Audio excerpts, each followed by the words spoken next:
प्रतीक sir, हाँ जी sir. ये बताओ हमारे बच्चों को जो सीए वगैरह पढ़ाए जाते हैं वो क्रिमिनल केसेस होते हैं या सिविल सर केसेस? बहुत अच्छा क्वेश्चन है आपका। देखिए जनरली हमारे यहाँ दो तरीके के केसेस कोर्ट में फाइल होते हैं, एक होता है सिविल केस और एक होता है क्रिमिनल केस।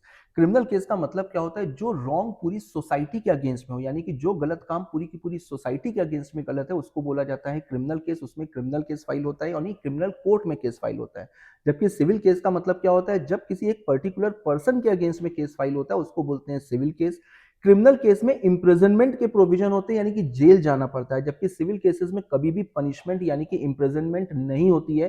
केवल और केवल डैमेजेस, कॉम्पनसेशन, स्पेसिफिक रिलीफ या आपका इंजंक्शन जैसे रेमेडीज प्रोवाइड करी जाती हैं। सीए फाउंडेशन में जो बच्चा पढ़ता है वहां पर कभी भी क्रिमिनल केसेस की बात नहीं होती है, कभी भी इम्प्रिजनमेंट की बात नहीं होती है। केवल और केवल मॉनिटरी कॉम्पनसेशन अलाउड है, इंजंक्शन अलाउड है और स्पेसिफिक रिलीफ अलाउड है। इस वजह से बिजनेस फाउंडेशन में हमेशा सिविल केसेस की बात होती है, ना कि क्रिमिनल केसेस की। ऐसे ही और इंफॉर्मेटिव वीडियोस के लिए फॉलो डीसी लाइन।